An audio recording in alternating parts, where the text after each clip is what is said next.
सभी को राधे राधे, जय श्री कृष्ण, हर हर महादेव। क्लास में आप सभी का स्वागत है। अगर आप चैनल पर नए आए हैं तो चैनल को सब्सक्राइब कीजिए और अपने दोस्तों तक शेयर कीजिए।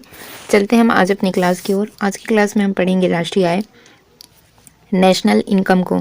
भारत में राष्ट्रीय आय का पहला अनुमान किसने लगाया था? दादा भाई नौरोजी जी ने 1868 में। ठीक है, 1868 में इन्होंने राष्ट्रीय आय का सबसे पहले अनुमान लगाया था। इनकी पुस्तक का नाम है poverty and un-British rule in India में इसको प्रकाशित किया गया।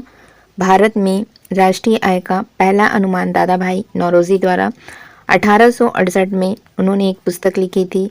इसमें उन्होंने इसका प्रकाशन किया था। Poverty and un-British rule in India ये प्रकाशित हुई थी। इसमें उन्होंने राष्ट्रीय आय का अनुमान लगाया था और 1949 में भारत सरकार ने राष्ट्रीय आय समिति का गठन किया। इसके पहले अध्यक्ष बने थे पीसी महालनोबिस। ठीक है, पहले अध्यक्ष बनाया गया था पीसी महालनोबिस को अध्यक्ष बनाया गया था राष्ट्रीय आय समिति का। ठीक है, 1949 में। फिर देखेंगे वर्तमान में राष्ट्रीय आय के आंकड़े राष्ट्रीय सांख्यिकी कार्यालय जिसको NSO जारी करता है। ठीक है, कौन जारी करता है? NSO, राष्ट्रीय सांख्यिकी कार्यालय जारी करता है राष्ट्रीय आय के आंकड़े को। 23 मई 2019 को राष्ट्रीय प्रतिदर्श सर्वेक्षण कार्यालय जिसको हम क्या कहते हैं? NSSO, और केंद्रीय सांख्यिकी संगठन CSO का विलय करके क्या बनाया गया है? राष्ट्रीय सांख्यिकी कार्यालय NSO की स्थापना की गई है। अगला देखेंगे केंद्रीय सांख्यिकी संगठन CSO की स्थापना 1951 में हुई और इसका मुख्यालय कहाँ पर है? तो नई दिल्ली में है। केंद्रीय सांख्यिकी संगठन CSO द्वारा वर्ष 1996-97 में सकल घरेलू उत्पाद के त्रैमासिक आंकड़े प्रकाशित किए जाते रहे हैं। भारत में राष्ट्रीय आय के आंकड़ों का वित्तीय वर्ष 1 अप्रैल से 31 मार्च तक होता है। भारत में राष्ट्रीय आय की वैज्ञानिक गणना किसने? तो डॉक्टर VKRB राव ने वर्ष 1951 में की थी। फिर देखेंगे राष्ट्रीय आय की गणना तिथि और विधि देखेंगे। उत्पाद गणना विधि सबसे पहले देखते हैं, उत्पाद गणना विधि, फिर आता है आय गणना विधि, फिर आएगा उपभोग बचत विधि। नेक्स्ट अगला देखेंगे उत्पाद गणना विधि। इसके अंतर्गत किसी देश के में एक वर्ष में उत्पादित अंतिम सेवाओं तथा वस्तुओं का शुद्ध मूल्य ज्ञात किया जाता है तथा उसके योग को हम अंतिम उपज योग कहते हैं। वास्तव में ये क्या किसे दर्शा रहा है? GDP को, जिसको हम क्या कहते हैं? सकल घरेलू उत्पाद कहते हैं। ग्रॉस डोमेस्टिक प्रोडक्ट जिसको GDP के नाम से जाना जाता है। फिर देखेंगे अंतर्गत विभिन्न क्षेत्रों में कार्यरत व्यक्तियों तथा व्यावसायिक उपक्रमों की शुद्ध आय का योग प्राप्त किया जाता है। उपभोग बचत विधि, इसके अनुसार कुल आय या तो उपभोग पर व्यय की जाती है या फिर बचत पर। राष्ट्रीय आय कुल बचत का योग होता है। अगला देखेंगे राष्ट्रीय आय की अवधारणाएं। सबसे पहले आएगा सकल घरेलू उत्पाद जिसको हम किस नाम से जानते हैं? GDP, ग्रॉस डोमेस्टिक प्रोडक्ट के नाम से जाना जाता है। किसी अर्थव्यवस्था द्वारा एक वर्ष में उत्पादित जो सभी वस्तुएं और सेवाएं हैं उनका अंतिम मौद्रिक मूल्य क्या कहलाता है? सकल घरेलू उत्पाद कहलाता है। फिर देखेंगे नेट डोमेस्टिक प्रोडक्ट जिसको NDP के नाम से जाना जाता है। इसको हम क्या कहते हैं? शुद्ध घरेलू उत्पाद। ये क्या होता है? किसी अर्थव्यवस्था का वह GDP है जिसमें एक वर्ष में हुए मूल्यह्रास को घटाकर प्राप्त किया जाता है। जैसे भारत में उत्पादित सभी सेवाएं और वस्तुओं पर जो किसके द्वारा? तो भारतीयों द्वारा उत्पादित होता है और भारत में रह रहे विदेशी भी क्या करते हैं? उन वस्तुओं को उत्पादन करते हैं। तो जो विदेशी उत्पादित करते हैं उनको हम क्या करते हैं? घटाते हैं। तो GDP में से मूल्यह्रास को जब हम घटाते हैं तो हमको शुद्ध घरेलू उत्पाद प्राप्त होता है जिसको हम किस नाम से जानते हैं? NDP, नेट डोमेस्टिक प्रोडक्ट के नाम से जानते हैं। फिर आएगा सकल राष्ट्रीय उत्पाद, ग्रॉस नेशनल प्रोडक्ट जिसको GNP के नाम से जानते हैं। किसी देश के नागरिक द्वारा एक वर्ष में उत्पादित वस्तुओं और सेवाओं के अंतिम मौद्रिक मूल्य में जब उस वर्ष उसके नागरिकों द्वारा विदेशों में प्राप्त आय को जोड़ते हैं और उसे सकल राष्ट्रीय उत्पाद कहा जाता है। अर्थात GDP में विदेशों से प्राप्त आय को जोड़ने के बाद प्राप्त होता है उसको हम क्या कहते हैं? सकल राष्ट्रीय उत्पाद कहते हैं। इसी तरह जो देश के अंदर विदेशियों द्वारा उत्पादित आय को GDP में से घटाया जाता है। जैसे हम इसको समझ सकते हैं कि एक वर्ष में, जैसे हम भारत में रह रहे हैं, भारत के अंतर्गत एक वर्ष के अंतर्गत किसी वस्तुओं पर उत्पाद होता है। ठीक है, और भारत में ही रह रहे हैं। विदेशी भी क्या करते हैं, विदेशी भी क्या करते हैं वस्तुओं का, विदेशी भी क्या करते हैं वस्तुओं का उत्पादन करते हैं, ठीक है। विदेशी भी वस्तु का उत्पादन करते हैं। और इसी तरह जो विदेश में रह रहे हैं, भारत के लोग हैं लेकिन रह रहे हैं विदेश में, तो विदेश में भी भारत के लोगों द्वारा क्या किया जा रहा है, वस्तुओं और सेवाओं का उत्पादन किया जा रहा है। तो विदेशों में जो प्राप्त कर रहे हैं, विदेशों में जो उत्पाद हुआ है भारतीय व्यक्ति द्वारा, उसको हम क्या करेंगे, जीडीपी में जोड़ेंगे, ठीक है। जो भारतीय व्यक्ति विदेशों में उत्पाद करेंगे उसको हम जीडीपी में जोड़ेंगे। इसी तरह जो भारत में रह रहे हैं विदेशी हैं, है ना, वो भारत में भी उत्पाद करते हैं, तो उनको हम क्या करते हैं, इसमें से घटाते हैं, जीडीपी में से क्या करते हैं, घटाते हैं। तो हमारा क्या निकलेगा, सकल राष्ट्रीय उत्पाद, ठीक है। यहाँ पर देखेंगे जीएनपी और जीडीपी। जीएनपी बराबर जो ग्रॉस नेशनल प्रोडक्ट क्या होगा, GDP plus X minus M. देखो एक्स क्या है, तो देश के नागरिक के द्वारा विदेश में जो अर्जित आय है उसको हम एक्स में रखते हैं। एम क्या होगा, जो विदेशी द्वारा भारत में अर्जित आय है ना, विदेशी भारत में रहकर आय अर्जित करते हैं, वो होता है एम। तो जीडीपी प्लस एक्स, ठीक है। जीडीपी में एक्स को जोड़ेंगे और एम माइनस होगा। एम कौन है, जो विदेशी हैं वो भारत में उत्पाद कर रहे हैं, तो उनके आय को हम क्या कर देंगे, घटा देंगे। और जो भारतीय हैं जो विदेश में रहकर आय प्राप्त कर रहे हैं उनको हम जीडीपी में से जोड़ते हैं। अगला देखेंगे शुद्ध राष्ट्रीय उत्पाद, नेट नेशनल प्रोडक्ट क्या होगा, एनएनपी।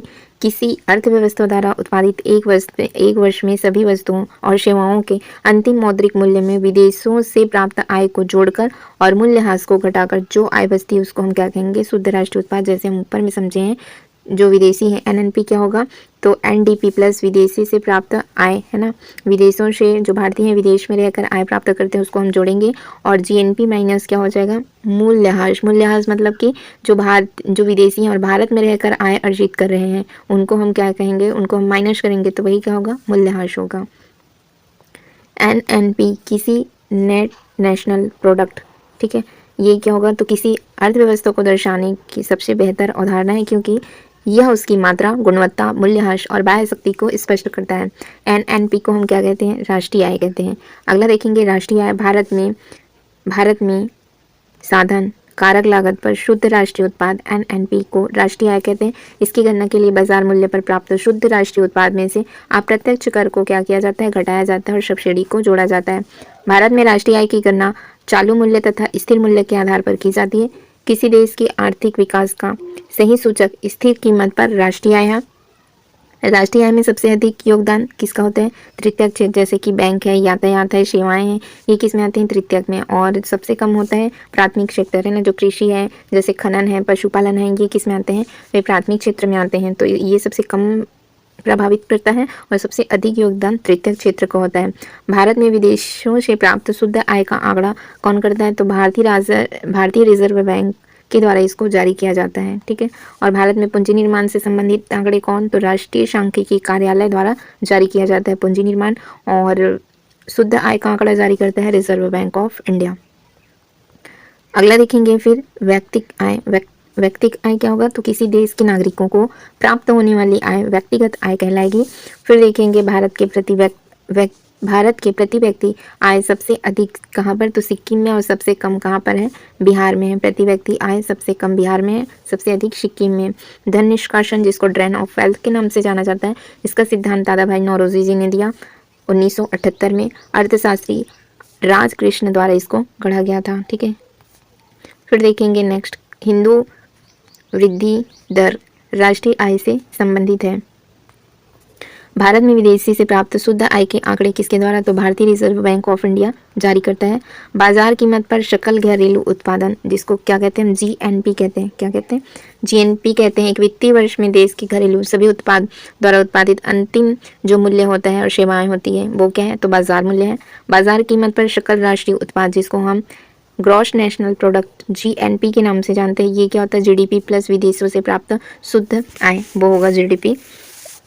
और विदेशी से प्राप्त शुद्ध आय क्या कहलाएगा, जीएनपी। फिर देखेंगे बाजार कीमत पर शुद्ध राष्ट्रीय आय, जिसको नेट नेशनल प्रोडक्ट के नाम से जानेंगे, तो जीएनपी में से हम क्या करेंगे, मूल्यह्रास को घटा देंगे।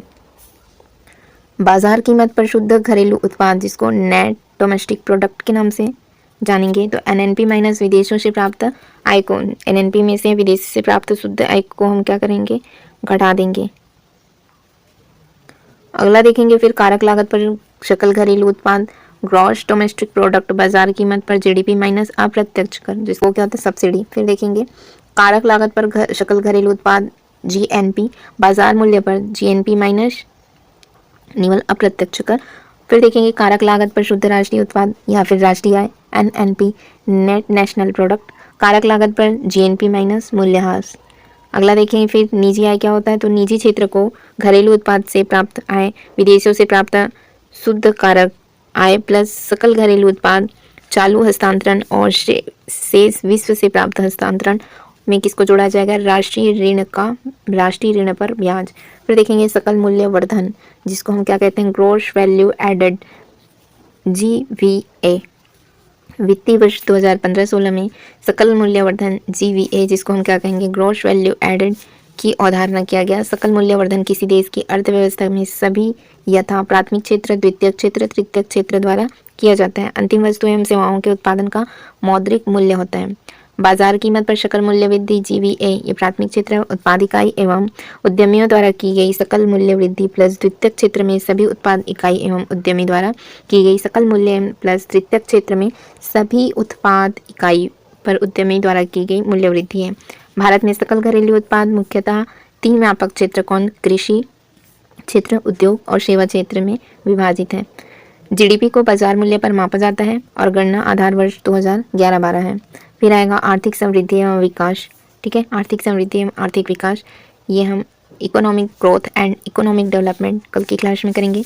आज की क्लास यहीं तक के लिए रखते हैं। Thank you friends, thank you all.